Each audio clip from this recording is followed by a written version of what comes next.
So. Is it? It is. We are? We are. We are live. It We are is live. Unfiltered Marriage. You know how we do Tuesday, rocking the house. Taking a break from Rescue Me. Oh my God. Listen. I was talking about it earlier a little bit on Super Ugly, but I got you finally into it. I have to say, when you tried to get me into it, whatever, a few years ago, I was like, I'm not watching this stupid fireman show. It's stupid. And since I've been watching it, it's been only a few days. We're already on episode 9 or 10. We're up. I believe we're on 10. On 10. Yeah. And I just want to watch more. I can't stop myself. I even went and added Dennis Leary to my following because now I'm obsessed with him. On Twitter, and you barely follow anybody on Twitter. I don't follow anybody. I like literally was obsessed with, oh my God, his character, the storyline. And that show, like a lot of the writing and all the, like he's hands-on deep in that show. Him and this guy, Jim Serpico, are like the main two guys of the show. Well, like the writing, and he's also the star of it, but you know. You know, when I was looking at his stuff, because I was like investigating and stalking him a little bit, it seems that he did lose a cousin in 9/11, yeah. And there was people that were lost that he was close to. So the show hits probably home for him. Absolutely. I mean, the ghost he constantly sees in season 1 is his cousin. Who was killed in 9/11. And I like watch that, and it gets to you. I can have moments of almost tears. Like it gets to you. Oh, you will cry in Rescue Me. I promise you that. There will be moments as this show progresses where you will 1,000,000% cry your eyes out. Well, I watch it. Well, watching it now, I feel emotional, but it has like such a real. All right, nobody actually goes, oh my God, firemen, they're so hardworking. I mean, you think they do a great job, and they're out there in their fires, but you don't watching see what this, they do. Yeah, what they deal with, the dead kids, the hurt people, the crackheads. It's like going into the army and doing stuff, and then being a police officer. Like their hearts are so huge that they take such an emotional beating, and the risk that they put themselves in for others every day is something that is just incredible. Like, it's the only word to describe it. The fact that they're willing to die to save complete strangers is something that most humans don't even fathom thinking about or doing at all. And as we saw too, they lost a friend to a crack building where people were using drugs, and a fire got started, and they went in there to save these drug addicts, and they did save them. However, the one friend fell through the floor, and you're going, you're here, you're alive, and I just lost my buddy, my partner, it is so intense, and Which happens often with firefighters, like not, all the time, but I mean, it's not uncommon for a firefighter to lose one of their people. Like, pretty, I don't know, I don't want to say pretty regularly that it happens, but I'm sure it happens at least once in your entire firefighter career. What I mean? And what's really good about the show too, it's set in New York, and they get New York down really good. Like, you believe these firefighters are from New York, the way they talk to people, the way they treat certain people, the way they bust balls. You believe everything about it. It's very believable, and it's funny. It's dramatic. It's such a good show. It's so well written, and like I said, as it goes on, it only gets better. Like, you're on season 1, and season 1 is probably... How many seasons are there? I believe 7. I'm like so into it, and I can't wait to finish more. Amy, Dan's wife. Yes. You know what I'm talking about? Yes. Okay, her father was a firefighter, and he lost his life in a fire. Whoa. He gets honored all the time. I remember when we were kids when it happened, and she was devastated. I mean, absolutely crushed. And, you sit there, and even then, like, it didn't dawn on me, like, how crazy a job firefighting is. Like, police work, it's crazy, but firefighting is, every time you get called, you're running into flames. Not every time, but your job is to run as everyone's running out of the building. You're the ones running in, and you can't see nothing. It is so hard to breathe. I can't even. I'm looking at the TV, like, I can't even see what they're looking at. And the equipment they carry is probably 80 pounds. insane. You know, I do have 2 cousins, and I have a lot of family actually who are firefighters. Nicky and his brother Johnny are both firefighters, and you know, you think about that, but you never go, "Oh my God, my cousin's life." I always just think, "He's a firefighter." Uncle Billy, he was a volunteer out there. It's so important, like for everybody to realize, like it's a real, and they get paid shit. Yeah, they don't not get paid good at all. Well, on Long Island, nobody gets paid. It's all volunteer. Yeah. Oh, that's right. It's all volunteer. Our next door neighbor is a volunteer firefighter. Yes. And that's even like more crazy to me that you're willing to do it for nothing. For free. Yeah. For free. That's your life. I'm sure there's some kind of tax benefit or something that you get for doing it. Or maybe some people like it as they're a good human being, and they're like, "Oh, my I'm not saying that's their incentive, because if you're firefighting, the incentive is, I want to be a hero and rescue people. Right. No firefighter is there for anything else other than they have a huge fucking heart and they want to help people and rescue people. Like firefighting, they don't get enough credit, especially the FDNY. Like you watch the parts with 9/11. Yeah. Oh and you watch any 9/11 documentary, it's the firefighters running in to a fucking 90-story building as everybody's screaming and trying to get the fuck out, and they're climbing up. Mm-hmm. It's not like they're hanging out on the bottom like, oh, we'll wait for people. Think about like the fire sitting on these floors and the weight, and then all of a sudden your body... When it collapsed, yeah. You know, well, that's why so many got lost, because like I said, they're going up. You know, you heard it in the show. He was like, you go to the 60 whatever floor, you go to the 70th. And as they're climbing, some of them made it to that floor if they were there early enough, but they never made it back down because that shit came down. And that's why so many firefighters were lost. I forget the number, but there was a lot they couldn't even high find. Fucking number. It was a really high number. I'm not trying to get into a 9/11 conversation because that's just not what my show is about right now. But while we're talking about the show Rescue Me, I have a lighter subject I want to talk about. I don't know if it's lighter, but it is. It's a little bit lighter. You know, when something like this happens, let's say you lose someone, and in the show, Dennis is very promiscuous, and you know, he ends up sleeping with his cousin's wife, who is now a widow, and he feels guilty, but yet they just are. But his cousin, who was a firefighter on his same truck, that lost his life in 9/11. That he's the godfather to his kid. Yeah, I mean, let's get all of it in there, not just his cousin's wife. But you know, this is their family, and they're tight and they're close, and but they're sleeping together. So the subject is like, what is, you know, some say, no, you can't do that. That's horrible. Don't do that. But is there really like a rule, like you don't do that if there's years go by? I think there's just morals, like whatever your morals are. You know what I mean? Like me, I'm the type of person where I'm not going to let anything stop me from possibly finding the girl of my dreams. Right. I didn't hear, did I? No, you didn't. You know what I mean? So, like, to me, I'm like, fuck that. This is my happiness, you know? Like, and if you can't be happy for me to find my happiness, well, then fuck you. Like, you know, I'm in a good place, and you're, like, shitting on me. Why? Because my cousin was married to her? Or, like, and I get it's fucked up. I get it. Like, I understand how people can... But he's not here. It's not like you're doing it and he's alive. Like, he's not here, and you are close, and you do have that attachment. Well, I mean, he's kind of there. Yeah, well, spiritually, he's hanging around. And in the show, Tommy sees his cousin's ghost, and the wife will show up to the house, but the ghost, like, can't leave the house, I guess. Well, he just did, remember? He went looking through her window, and he saw him with her last. Oh, right. Yeah. But, you know, there was a moment where he couldn't leave. And so either way, you think about it and you go, you know, you are dead. And would you rather her be with a stranger who will treat your son like shit, or would you rather her be with someone who loves the family already? But we don't know where this is going yet, though. Right now, it's just a fuck. Right, it is. Yeah, we don't know where it's going. But I'm saying, you know, thinking about it, you know, where is actually what his thought would be? Oh my God, is my cousin, or thank God it's not a piece of shit. See, well, they're dead, so they're not thinking anything. But I mean, the people around you. That's now your problem. Because they're all wondering what the fuck. And in the fire department, they all like have this unspoken bond. You don't date widows, sisters. Remember, Franco rattled off all the things you don't do. Now,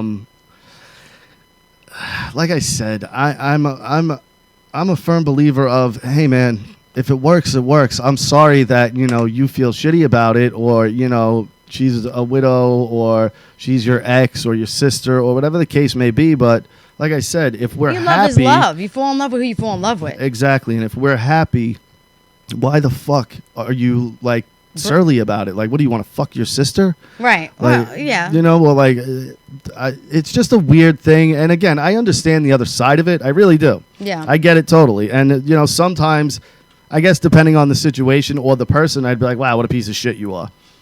But me personally, I wouldn't let anything like that stop me from finding something that potentially could be really good.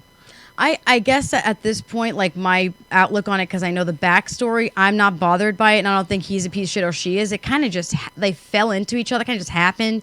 Well, she was very into it, though, too. She, like, pressed him, pretty much. Yeah, she did. But, thinking about it, she's like, also, who does she know? Yeah, she doesn't want to be. Been fucked in 3 years, but she doesn't want to be with a stranger. She doesn't want to be out there. She said it to me. She was like, well, who am I going to meet? What am I going to do? And I don't know. I kind of feel like they might fit well, except for, he's still in love with his wife. And if you don't like Dennis Leary, because some people don't, this isn't your typical Dennis Leary, like fast talking, He's honestly one of the coolest written characters in TV. I think he's so funny. He's funny. He's hilarious in it. All of them are. Like, all the firefighter guys, they're all funny characters. It's very funny. And just so, it's not every episode, where's the fire? We're going to fight the fire. No, one of the guys has a daughter that, he didn't even know about. Another guy is sleeping with this old woman who now his daughter's coming on to him. Yeah, like there's all these crazy subplots going on in the show. It's a great show, Rescue Me, so definitely I would. I love it. Me and Richie were just saying, and I think, honestly, it's like top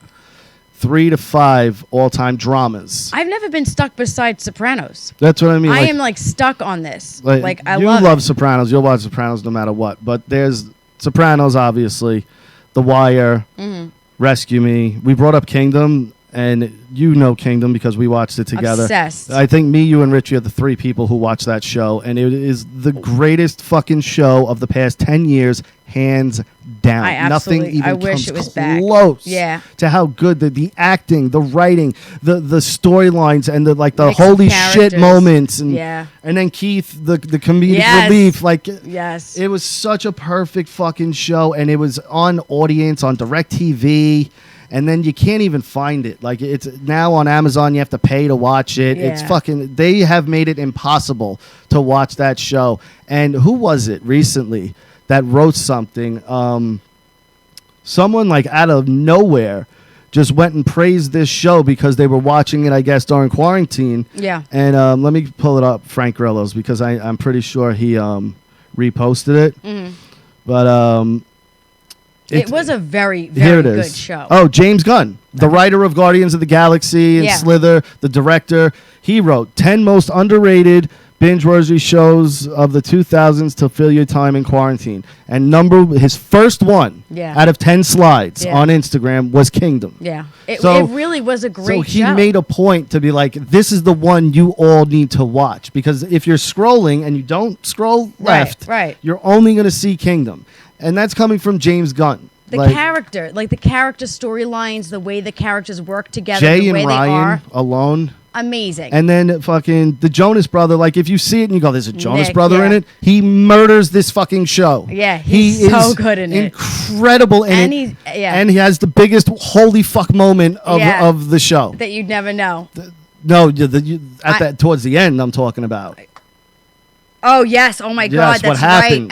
Right. In the parking lot. Yeah. Yes. That moment, I remember watching it with you, and both of us were like, did that really just fucking stunned? It had us. It was really good. A great show to check out.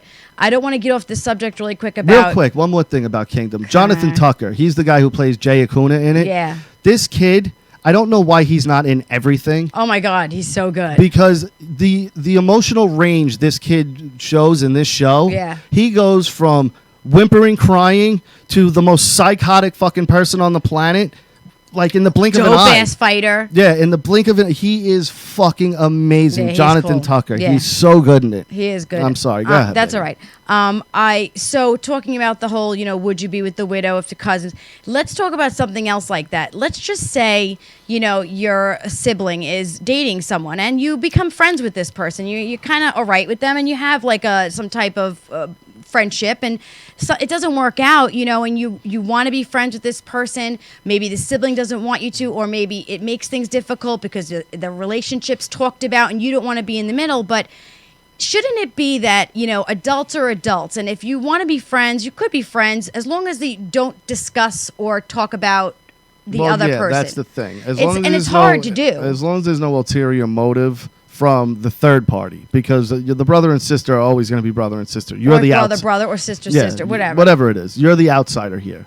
You know what I mean? So you need to tread lightly. It's not on the brother, sister, whatever it is. It's not on them to tread lightly. It's you. Because now, if you bring up the sibling, it's like, you're only doing this. Right. Our relationship now, so you can find out about this. Right. And that's not. You think I'm going to rat out my sibling? Right. Well, I mean, let's be honest. I'm a very honest person, and this is not a personal. This is not me. I stay friends with who I'm friends with. With your family, I have never seen someone more loyal to her family than you. And some of your family don't deserve your loyalty. I'm not saying immediate family. Right. I'm not talking about that. I'm talking about some of the outsider family.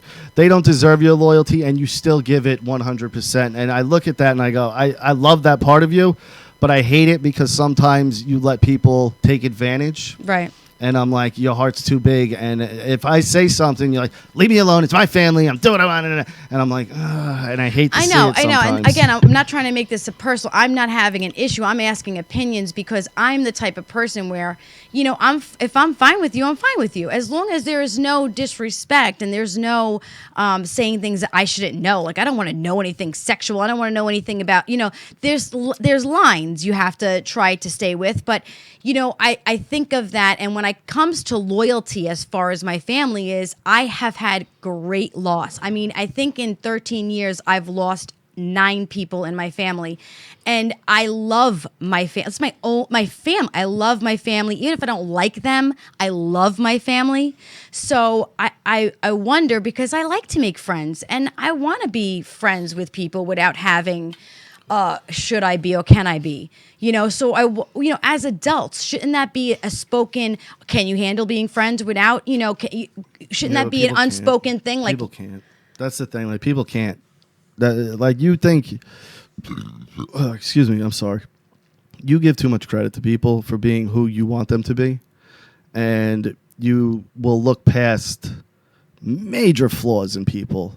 Because you have hope that one day they'll be what you want them to be. Well, I'm not perfect. No, so I'm not going to say you. I'm like, we're all here. That attributes to your big heart, because you like to give everybody a full chance because of your road. You know what I mean? So you want everybody to give you a full chance. Right. So you doesn't everybody really want a full chance without judgment or yes, but a lot of people, and don't take this the wrong way or personally, a lot of people don't have to.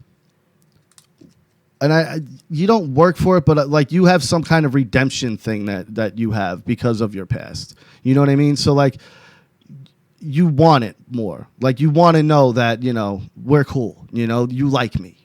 You know what I mean? I just don't like there to be an uncomfortable. It doesn't need to be an uncomfortable feeling. Like, you are who you are. I am who I am, and I'm completely accepting of. It doesn't matter to me what you do in your bed is your business. Your life is you. Yeah.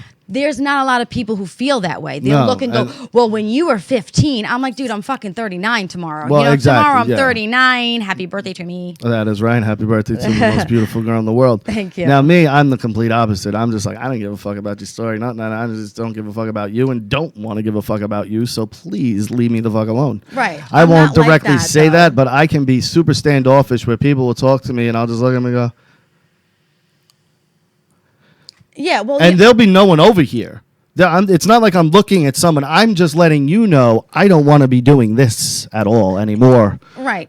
See, and when it comes to me, I guess when I'm in that position, I kind of just, okay, I listen, I really got to go. It's just, I think of that moment and go, well, what if something happens 2 weeks from now and I go, why was I such a dick? It's not my, who you are is not my problem. What you think of me is not my problem either. Your opinion is not my business. I'm not asking you to say, Jessica, I don't like you because of this. I'm asking you to say, hey, Jessica, hi. That's it. And then fair chance of, we like each other? Be who you are. Here's a perfect example of the difference between you and I. We're leaving the bar, okay? Yeah. I could walk right out of there without saying a fucking word to anybody and have no problem with it, right? Right. You. There's some people. Hold on. you have to be the mayor and make sure everybody gets a goodbye. Why not? Everybody, because who gives a like? Again, this is my thing. Right, though. right. Me, I'm like, whatever. What's a goodbye? Whatever. Bye. Like, yeah, great.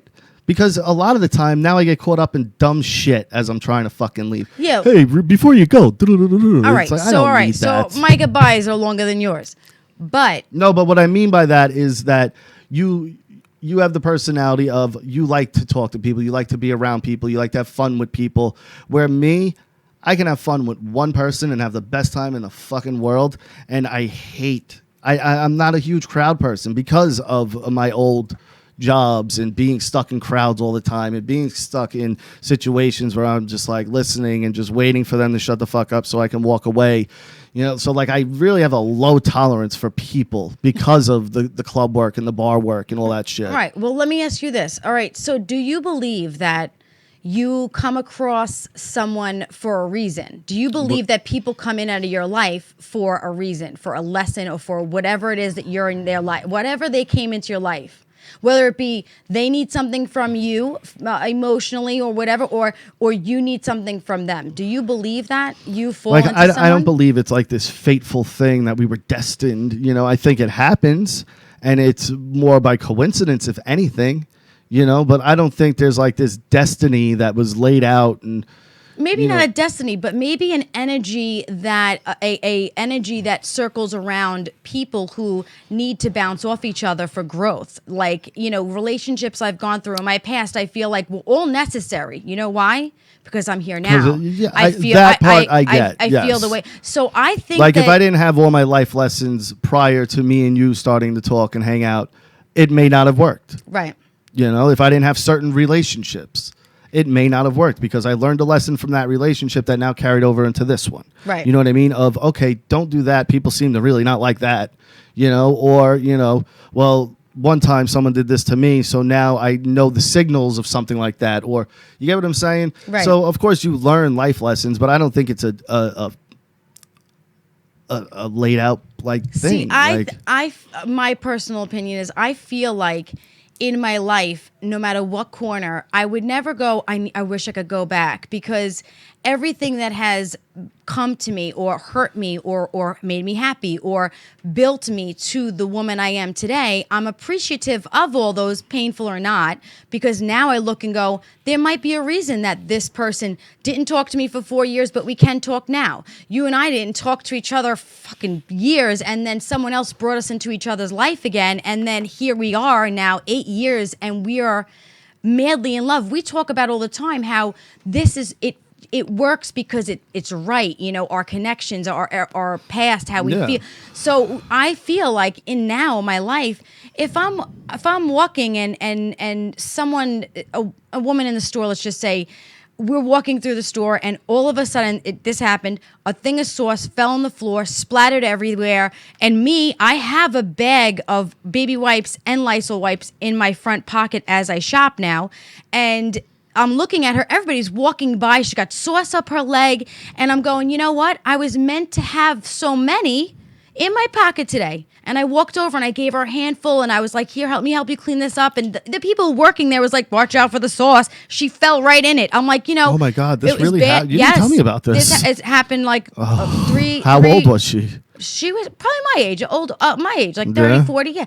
But she literally was like shopping and she was like, oh no. And like, it was so, I watched it and everybody walked by her and I'm like, dude, hold on a second. Well, again, that is the shitty state that we fucking live in. It is. I look and I go, she for a moment needed to come in to meet with me. I was meant to be in that aisle. And now as I turn another aisle, okay, because there's not a lot of people in the store right now, but I turn to another aisle and there's this woman like, I don't know what happened, my glove ripped. And I'm like, that's cool because I got a pair right here. And I pull out the glove. I feel like in these moments, I was meant to shop at that time. That's the shitty state we live in. And it's kind of New York's own fault because there's a difference between New York attitude and just being a fucking piece of shit. Yeah. Like that is a human moment where, yeah, of course I'm going to help this poor woman. She's by herself. She spilled sauce. There's a whole bunch of shit going on. There's glass everywhere. Like, why wouldn't I? What kind of fucking person? She needs help and I can help her. So why wouldn't I?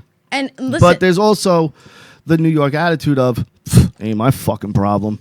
And that attitude has grown, and I've watched it grown over the past 30-something years of living in this fucking state, where it stopped becoming a point of pride of, yeah, I'm from New York, yeah, I'm fucking a little brash, and yeah, I don't really give a fuck, but I'm still a human being. Right. Where now they're like fucking robots. I just remembered, like, what if that was me at that moment with sauce all up my pants, like glasses everywhere. The guy that works there is just packing the shelves with fucking toilet paper. And I'm looking at him going, you know what? I got plenty here. She's like, oh my God, thank you so much. Now, let me tell you, this same shopping trip, okay, sometimes I run out of the house and I don't think, and I just grab whatever cash I have and I run out. And I get to the register, and my total came to $70-something, and I legit had $60 in my wallet, okay? I'm looking at the girl. I'm like, oh, my God, let's take this off. Let's take that. She's looking at me, and she goes, hold on a second. If we took just this off and it was one big thing, it brought me down to, like, $62, and I had 60. And she looked at me, and she goes, just go. $2. Now listen, $2 for some. I'm not saying $2 is nothing, but however, at that moment where there's a line of people staring at me, and I had no other money on me, I looked at her and I was like, "Really?" She goes, "Just go. It's fine." I saw her today in the store, and she looked at me and I was like, "I will never forget." She goes, "Oh, please, please have a great day." And I go, "This is just my energy. This is the energy that circles." But that $2. I got in the truck and I literally teared. I was like, thank you, oh my God, because I already took off stuff and I really needed the stuff. And not that I don't have money at home, but I didn't think, Yeah. And it was a moment of everything happens when it's supposed to happen or how it's supposed to happen. Yeah, and again, that's a great human moment that, is so rare. Like the fucking idiots protesting up in Albany at the Capitol.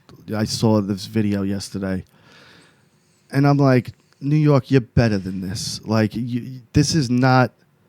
New Yorkers are... I hate to toot our own horn, but we're smarter than most of the country. And I don't mean book smart. I mean, like, life smart. Yeah, you know what I mean? Deal with a lot of it. Yeah. So, I'm watching these fucking people. And if you're a protester and you're out there with fucking gloves and a mask on, it defeats the whole purpose of your protest. Stay the fuck home. You're obviously scared of catching this thing, so why are you trying to open up businesses? Right. So stay the fuck home. Right. Gloves and masks on and you're protesting, don't bother. That's why everyone looks at you as a joke, because the guy with gloves and mask on, if you're going to do it all the fucking way. But the New York protesters... What were they protesting now? They want to open everything back up and, open businesses, stop shutting us down. And, I'm kind of for that. But let adults be adults. I said it earlier on Super Ugly. Let adults be adults. People want to make bad decisions? Fuck them. Let them. You want to open your store? You want to let people in there? Fuck it. Whatever happens to you, that's on you. Don't come crying. Well, what about the stores that are open now? There is gas stations and stuff open now. You have to get gas. You have to get food.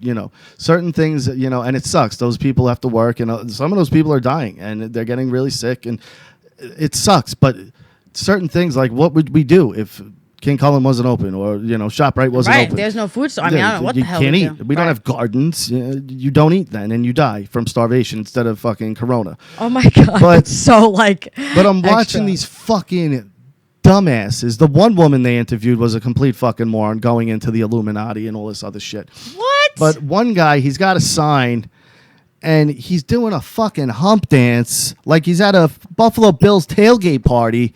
And I'm like, yeah, people are really going to take you guys seriously. I mean, look at this guy.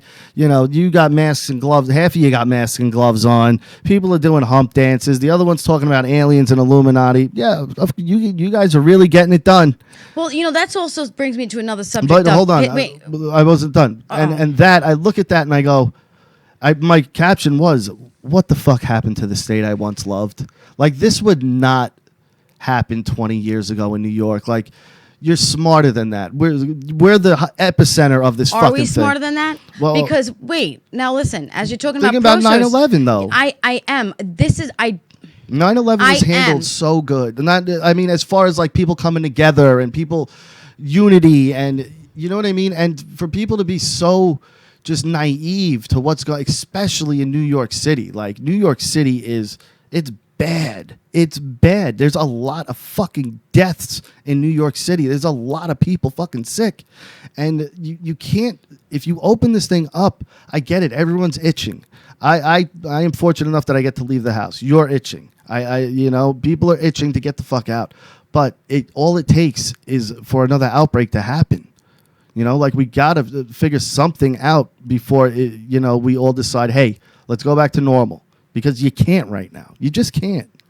Yeah. What I was going to say, hold on a second.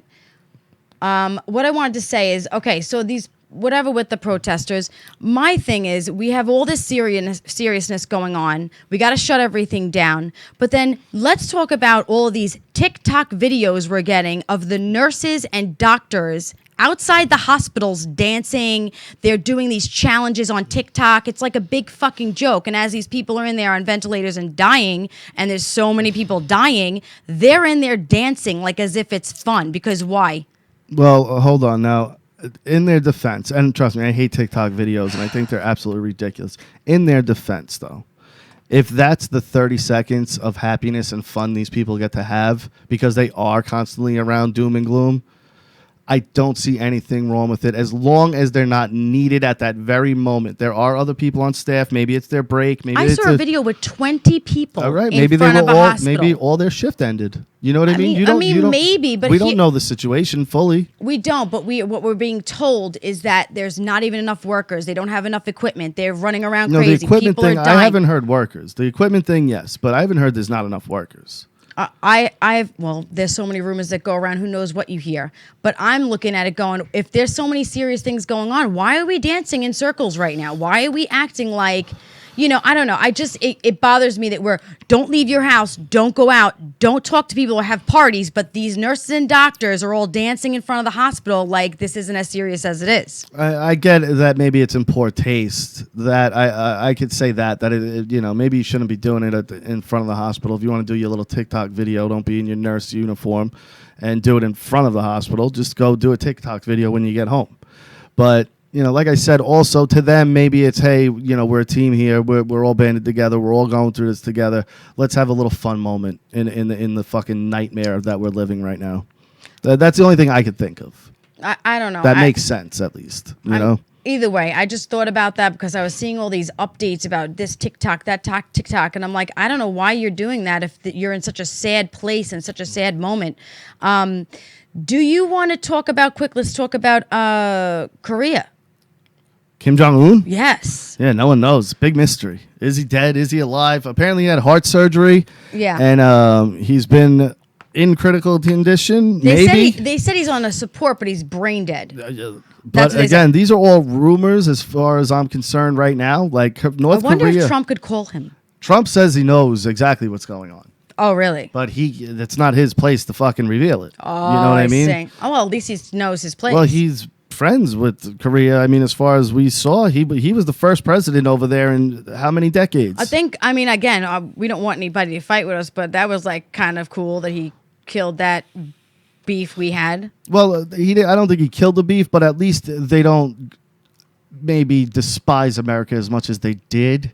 But also, we don't know what kind of damage Trump has done because he can be a fool sometimes. Sometimes. So. But you know what? They both were talking probably the same because they're both like, Kim Jong-un seems kind of radical himself. Yeah. So. I mean, he's like, grab him by the pussy. He goes, okay, grab him by the pussy. Let's do it. Oh, no. I got 20 girls you can grab by the pussy right now. Line them up.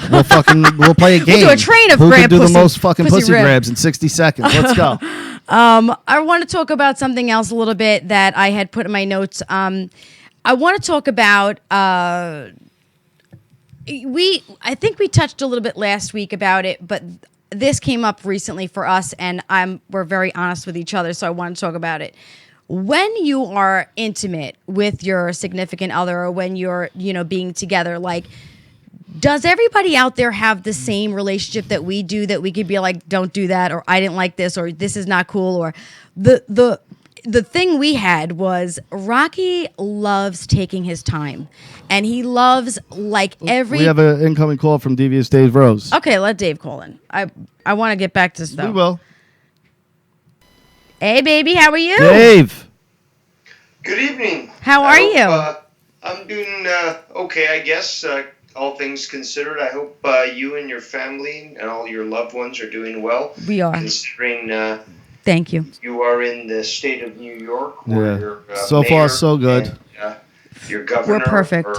Not our mayor. That's New York City's mayor. We're on Long Island. Our governor is a complete fool. And I love how the country's fooled to thinking that he is like some kind of fucking good person. He is a piece of garbage. He's done nothing for the state except fucking siphon money out of it and do everything possible to keep money coming in, like legalizing marijuana. For years, he's like, yeah, I'm going to do it. And then for some reason, it never passes. But you're talking about $1 billion easy in tax money in New York, on Long Island and New York State. And he just refuses. Manhattan, legal weed? Are you kidding me? Did you have something that you wanted to add to what we were discussing, or you want to get involved in the conversation I'm starting? No, I just wanted to add about what Rocky was saying in regards to restarting the economy. To make a long story short, there's a lot of stuff that obviously we don't know about. China's obviously lying all the time. And the thing is, though, that there's a lot of stuff that are cures for this stuff. It's proven. And it doesn't require, you paying like tens of thousands of dollars to cure yourself. There are like non-patented cures. And, Trump isn't as stupid as people think he is. So when he talks about disinfectant, he's talking about the fact that vaccines have thermoyazole. I know what you're talking about. No, they're formaldehyde, mercury, you know aluminum. What, though, Dave? Exactly. Dave, I don't think Jess is into this whole thing. The whole UV treatment actually exists. It's apparently existed for over 100 years. Right. Oh, yeah. Think about, just cycling the blood through a UV treatment, which is now being applied in hospitals and stuff, shows that these viruses can be eliminated by using things that don't indebt people literally for life. Or Dave, eat right, take vitamins, and take care of yourself. Take care of yourself. I don't want to make your show, You know what though? There was that Olympic swimmer who got sick. I've been complaining about that for years. Like, first of all, in Canada, they say, "Oh, you have free healthcare." No, it's taxpayer funded, which means me, who tries to stay healthy, takes his vitamins, tries to get outdoors, be active, be healthy, has to subsidize the person who's in front of the TV 8 hours a day, literally eating junk food. Well, exactly. They get sick and they go to the emergency room because they've got a flu or a cold. Well, and Dave, for every especially in Canada and with these free healthcare programs that people don't seem to understand, for every you that's doing your part of staying healthy, there's 20 of those people that you're describing sitting in front of it. And that's why free healthcare doesn't work, because you have 15 of those 20 people taking absolute advantage of it and not in a positive way. Absolutely. Now, Dave, I don't mean to cut you off on all this, but Jess is kind of getting bummed out. So she was bringing up a topic of uncomfortability in sex. Now, you were saying I like to take my time. All Dave, right. Are you married or you have a girlfriend? No, I'm negative to both of those. You're single right now. News to me. Okay. Yes, well, you can still get involved, though. All right. So this is not during this fucking epidemic. Where I can go out to a fucking it's a pandemic. No, I'm kidding. So listen. So this is my deal. Like, Rocky is the type, and it could be 2:00 in the morning. He wants to touch, lick, feel everything. And sometimes at 2 a.m. when the kids are sleeping, I look at him and I go, "Come on, I want to let's go." And he's like, "No, don't rush me." And, not that I want to rush him, but like there's certain moments where I'm like, I just want to fuck, and he's so like into the moment. So after this one time that we had sex, I looked at him in the bedroom and I was funny. And I was like, sometimes, Rocky, I just want to be fucked. And he looks at me and he goes, but I like eating your pussy. I like your boobs. And I'm like, yes, but sometimes just stick it the fuck in. Now, Dave and you, let me ask you both a question. Go ahead. You got a Ferrari. Do you just drive it to the corner, or do you fucking take that bitch out and fucking go as far as you can and do as much shit as possible in that Ferrari as possible? Here's the thing. I see both sides, because I'm in this point, and I guess I've been in this situation before, Jess. I'm more like Rocky. I like to take my time. But that's the thing, though. Are you flirting with me? Is this because we're selfish about ourselves, or we're deluded into thinking this is going to pleasure you? No, I think it's this. I think this is, at least for me personally, I like what I'm doing right now, and I want it to continue. This is a happy moment.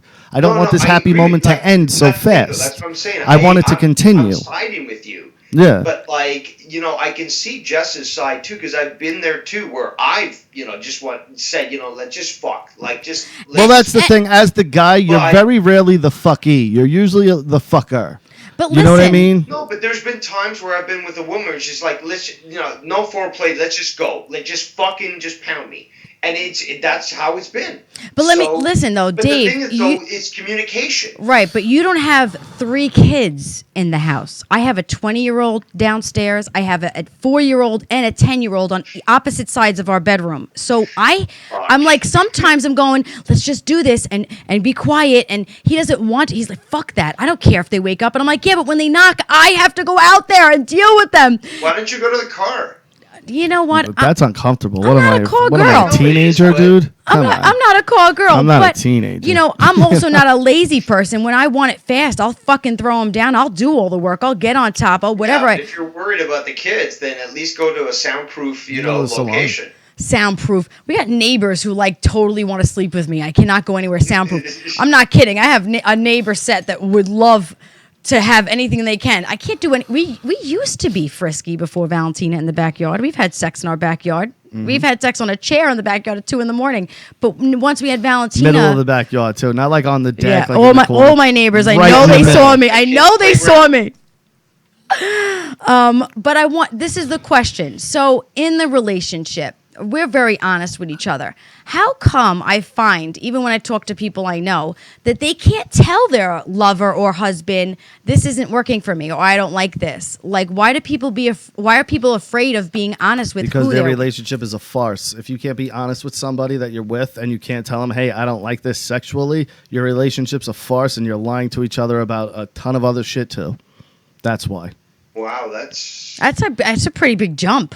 Because that's what it is. Like, how if I'm uncomfortable, like, dude, I don't fucking like that. Don't do that. Or just, I guess I'll just suck this up because I can't say that I don't like this. Well, like, what the fuck kind of relationship is that? Wouldn't you want to know if, hey, I don't like the way you do that, do it this way? Wouldn't you want to know so you could get better? Of course, yes. Tell me. You guys are both making great points, but the thing is, though, Rock makes a great point, but the counter to his argument is the fact that, you know, there are people that are self-conscious and for some reason I guess it's a trust issue. They just don't have the trust in themselves, not in the other person that they're with. That right. And I get that, Dave. But and again, I hate to like say this because I know you're sick of everyone's sick of it. But you know, and our relationship is what it is. But fuck, I lost my fucking train of thought. What was I going to say? Making love. Honesty. Shit, no, I completely lost it. Sorry. Relationships. Maybe it'll pop back up. I guess it all goes back to, like, what are you built on? And I've never had a moment where I wasn't brutally honest, and he's the same way. Like, we talk to each other like as if I know that we're together forever. I love you. So I'm going to tell you this because it's going to better us. Oh, I'm sorry. This is what I was going to say. If you're with somebody and they're self-conscious and shit like that, then that's kind of on you. You should always be building up your partner. Like, to the point where they're not self-conscious. Maybe in life they are, but not with you. Like, that should be a completely free zone. Like, I'm a big proponent of, like, this is a free zone where you don't need to ever be uncomfortable around me. You don't ever need to feel like, you know, you can't say something to me. If we're together and we're in a good relationship, there should be no uncomfortability of things like that. No, but see, the thing is, though, yes, you're going 50% halfway, but it's the other person that's not. I've been in the same situation. Right. Where it's just like, I will protect you. I will do everything to help you. You know, I notice these things, and I love you, and I want the best for you, so I will be here so that you can lean on me. But they're not the one. Like, again, it takes two to tango, and, like, they've got to step up, too. It can't be one person, like, doing the job for both people in a relationship. I see. Oh. Scott, it wasn't I wrote that before it got to all of the Joe and Scott bashing. So, when they were just kind of shooting the shit in the beginning, I kind of enjoyed it. I don't know who that other guy is, but him and Mars's chemistry is actually pretty good. All right. So, but yeah, it wasn't a you and Jill we're stuff. We're not talking about that stuff. I know, it's just, But Dave, yes. Yeah. Listen, so let me tell you really quick. I love using myself as an example because I know myself in my life. Everybody knows this. 3 years ago, I had a tumor. I had to remove it. Thank God I needed no chemotherapy, and I was all right. But they had to do. Idea about that. Yeah, they had to do a full hysterectomy. It was like an on the spot, get this done. The tumor was so big that it was like ready to burst, and I just knew to go to the hospital. And we were about to fly, and if she would have flown with this, it would have bursted in the air. I was like literally gonna die. But anyway, I have this hysterectomy scar, which if anybody knows it, I mean, it's very low. You can't see it. It's under my panties. But to me, being naked in front of my husband, he looks at me and I go, oh, fuck, he's looking at it. But what my husband has done the past 3 years, I mean, he will kiss the scar. He makes me feel like I'm beautiful anyway. I mean, he's like, babe, you got a fucking 6-pack. I don't give a shit about the stupid scar. Like, you're beautiful. You had 3 kids. You're slamming. But for me, in my head, I go, oh my God, I have the scar. He's looking at it. It's, and I'm very fair skinned. I'm like, oh my God, it's got pinkish tone. He's seen the pink tone. Do I got to get a tattoo over it? It's just in our heads, like what we are insecure about. But the partner in him, the man in him knew, and it's always been a constant reassurance. And I appreciate that, because now I'm not insecure. It's been 3 years. I'm not insecure. And thank God I am cancer free and I am healthy. But I look back and go, this is one thing that made me go, do you still think I'm hot? You know what I mean? With how strong we are, I still thought that. When you wake up every morning, what text do you get every morning? Every morning I wake up to, I love you, how beautiful, how's your morning? Hello, beautiful, how's your morning? Right. That's beautiful. But the first thing she wakes up, whatever I say prior, it always ends with beautiful at the end. So the first thing she reads in the morning is, I love you, or good morning, and then at the end of it, beautiful. So she, in the morning, every fucking time she wakes up, she goes, I was just called beautiful. And maybe it doesn't, hit heavy, but it in the back of her mind, she, it's still lingering there going, all right, I started off good. Someone told me immediately when I woke up. What'd you say? What were you going to say, Dave? I was just going to say, though, that I think it's somewhat difficult for women, I'll be blunt, for women to actually understand how men function. Right. We're very, very simple. I think you get it more than most women, to be quite honest, and that's why I love you. I love you too. And your honesty and your love for rock. But the thing is, though, men don't care about that. They care about someone that supports them, that they know that they are providing for them and that they can always rely on that person to just listen to them. Well, just support them. That's that big up thing on both ends. Like I was saying, the guy should be doing for the woman. The woman should be doing that for the man. The woman should not be beating her man down and trying to make him a trained puppy. The woman should try to make the man to be a fucking man, to be, someone who can protect me. Well, you should both contribute. But that's what I'm saying, yeah. Make each other better people. But, there's a lot of women out there that want their man to be a kept fucking man. And that's the problem. And a lot of men accept that shit.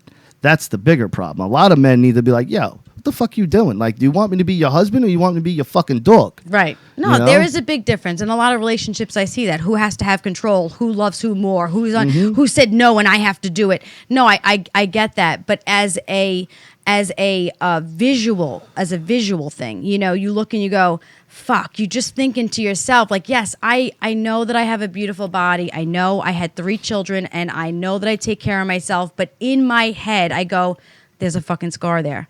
So for me, I think it's so important to be honest because I told him many times, like, I hate this, don't look at me. And he was like, are you fucking kidding me? And he'll turn the light on and then he'll kiss it, So, and again, it's not very small, tiny little thing. And I have a tattoo that kind of covers it, but I still feel, it's so important to have that. What does this tell us about the difference between the male mentality and the female mentality, because this, I think, again, your show talks about your unfiltered marriage, all these relationship aspects and stuff. So what do you think about the dichotomy basically between the male and female mentality on this sort of thing? Well, about the physicality of a simple scar that a man would not even blink twice about, and kiss it and love you for it. And absolutely, and I agree. But now let's just get it equal, because guys, you don't look and go, oh my God, I have a pimple, or I need to put makeup on. Oh my God, I need to shave. You don't think of those things because you're not a woman, and women are more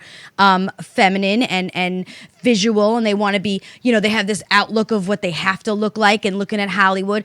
But with the men, it's like, well, let's just say a man has a really small penis, like really small, okay? Now, we used to have a friend, we'll leave his name out, but we used to have a friend that would literally introduce himself and go, hey, I'm so-and-so, I got a really small dick, but I'm really good at eating pussy. And we would go, why do you tell girls that when you meet them? Shut the fuck up. Just meet them, and then it doesn't matter how big it is. So a man may be more like insecure about his dick size, as a woman would be insecure about a scar or a pimple. You know what I'm saying? Like that's the level of thinking, because men are like whatever. They'll gain weight, they have hair, they'll fart, they'll shit, women, they don't care. Girls are different. But women, it's you're born with that fucking stigma of you better look good, you better tighten up, you better have a nice body, you better be pretty, you better. And for men, we don't live that way. Men, it's just, hey, this is what we are, accept it or not. So women, it's the slightest thing in your head could be the biggest thing in the world. Where to a guy, you look at it and you go, that's it? That's what you're worried about? Like, really? Exactly. Right, you're right. And I get the women's side. Trust me, I absolutely get it. Because even guys get that. You know what I mean? But not to the extent, because we're not ingrained our entire lives of this expectation of beauty and what people expect out of a woman. And so that's the difference, though. Like, men, we don't have that fucking that shitty stigma. It's a damn shame.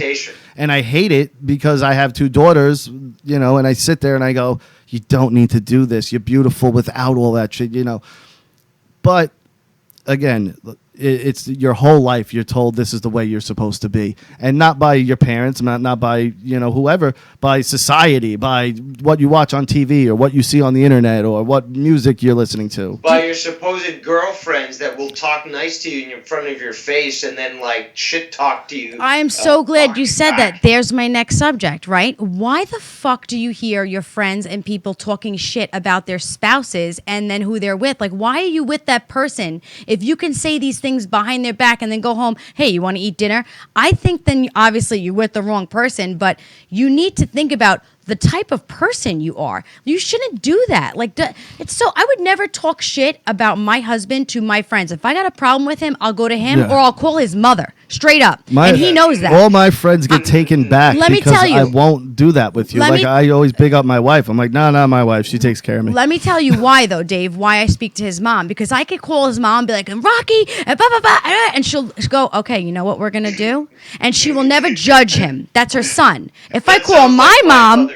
If I call my mom, she's going to be like, you know what, Jessica? I don't need her opinion. I want his mother, because she'll never take me because your mom's biased because you're her daughter. I'm a daughter, right. Your mom will never... nurture and protect. Right. So you know what I did, Dave, to get rid of all these insecurities? Besides the fact that my husband is very loving and very, on top of trying to make me feel good, we went to hedonism, and I walked around naked with my scar out in front of hundreds of people. And I went, you know what? Looking at all these people, I'm going, wow, it's not that bad, obviously. And I couldn't wait to get there, because I knew the type of crowd that was going to be there, and she didn't. She thought it was going to be the Playboy Mansion. Yeah. And once we got there and she saw, I was like, see, you're the fucking hottest girl here. Go ahead, I was about to say that. She was probably in the upper echelon, because, considering the older people and the wrinkled flesh that you saw. It's what I needed. It's what I needed. Winner of the, honestly, it didn't even matter that they were strangers. It was that they didn't even look like that. And I went, oh my God, why do I even think about this? If a stranger don't look and go, wow, that bitch got a scar, why would I think my husband would fucking care? And I was with him for 4 years before I had gotten sick that time. So I'm going, oh my God, this is the stupidest thing ever. So I wanted to bring this up because I think it's so important for anybody who's listening who is a part of our show that you need to be honest with what you need, what you like, and how you like it. Otherwise, your relationship will stay stagnant and it won't grow. So I wanted to throw out there and say that, thank God, obviously, that we're all healthy and stuff, but I enjoy learning. And I thought for a second I was going to tell him, just fucking fuck me. And he was going to be upset. And he looked at me and he goes, no problem, babe. And so it was good because I went, oh my God, I didn't want to hurt his feelings, but also I'm glad that he took it in. And I have to tell you, the next day I just got fucked and it was great. But Dave, baby, I'm so glad you called me, and I'm going to let you go, though, because we're getting off in a few minutes. Yep. Don't forget to check us out next week. And if you need to hit me up, I'm on Twitter, JRabbit55. Thanks so much for taking my call. You guys have a great night. You too, sweetie. Stay safe. Always a pleasure, Dave. You're one of my favorite people on this whole He is. I love you both. Love you too, brother. Take it easy. Good night, babe.